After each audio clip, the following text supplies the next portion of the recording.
Здравейте, приятели! Казвам се Иван Савов и имам огромното удоволствие да анонсирам пред вас един нов проект, който реших да започна, наречен Популярна криминалистика. Правя го, защото аз самия съм изкушен от материята на криминалистиката от много години. И освен, че това е професията ми, това е и моето хоби и начин на живот. И смятам, че мога да заразя и вас с този интерес, както и да се опитаме заедно да разкрием някои от малките тайни на криминалистиката, на които практически всяка вечер ставаме свидетели в различните сериали, филми и популярни предавания, които вървят по всякакви медии и където все повече и повече темата за криминалистиката и криминалистите навлиза.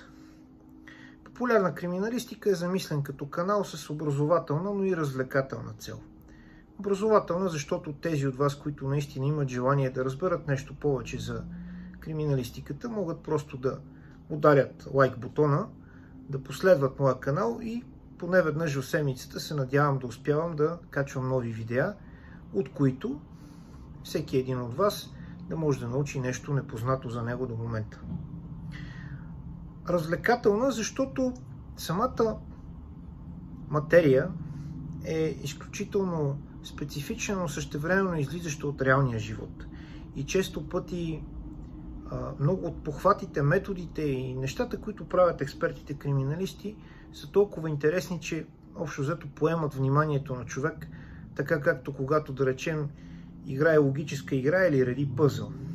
В този смисъл новия ни канал би могъл да играе и такава роля и да бъде доста добро развлечение за всеки един от вас.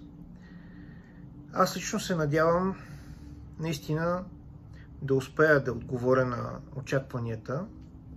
Надявам се да успея да удържа на думата си и всяка седмица да пускам по един нов клип. И се надявам да събудя у вас един истински интерес в тази непозната материя и да мога все повече и повече да ви водя през нея.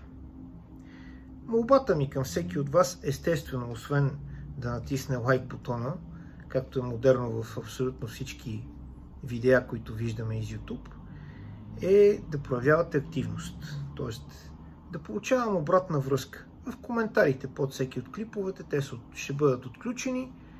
Пишете какво ви харесва, какво не ви харесва.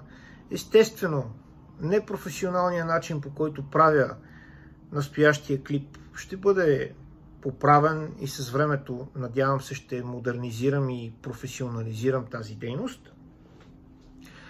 Но на следващо място бих желал да чуя от вас предложения, коментари, въпроси, да обсъдим някой сериал, ако искате, да ме провокирате с неща, които са по-пикантни и по-интересни, свързани с тази професия.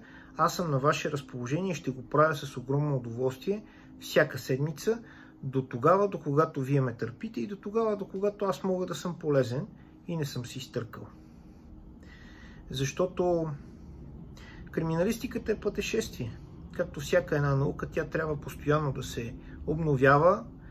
Тя се обновява, но често пъти доста от колегите ми стигат до едно ниво и остават на него. Т.е. те не продължават да актуализират своите знания и подготовка и след един определен момент просто тяхната експертиза, тяхното ниво на професионализъм вече губи актуалността си. Аз, бидейки човек, който е в частния сектор и практически единственото, което мога да правя, да изтисквам от себе си знания и възможности, се старая да бъда в час с модата, което е добре, защото ще мога наистина да ви запозная с неща, които са актуални към настоящия момент, свързани с разнообразните различни дялове на тази толкова интересна наука. Първото ни предаване ще бъде следващата седмица и ще бъде посветено на превратната история на криминалистиката, на това колко отдавна в човешката история се говори за някакъв вид идентификация и така нататък. И на практика докъде сме стигнали днес, как се развиваме на научно и практическо ниво и каква е българската криминалистика, защото това е един много, как да кажа, пиперлив въпрос.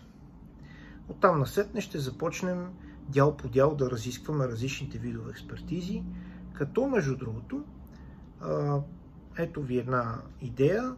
Тези от вас, които са заинтересовани да научат нещо по-определено, биха могли да отправят въпросите си, както казах под коментарите под клипа, кое точно им е по-интересното и кое им е по-важното и какво биха желали да чуят, за какво биха желали да коментираме и да си говорим. Сега ви казвам чао, защото и без това ми беше трудно да подредя мислите си, така че да не заеквам и запецвам. Надявам се да ми простите за аматьорския начин, по който първия пилотен клип от канала ми стартира, но всъщност струва ми се и съм сигурен, че съдържанието е по-важно от опаковката, а когато му дойде времето, и опаковката ще се подобри. Нашият канал е с преди всичко образователна цел, но аз съм сигурен, че ще има и хора, които ще намерят достатъчно добро развлечение в него, защото криминалистиката може да бъде и забавна. О да, много забавно, определено. Чао за сега! Това беше всичко за днес и ще се видим отново идната седмица. Благодаря, довиждане!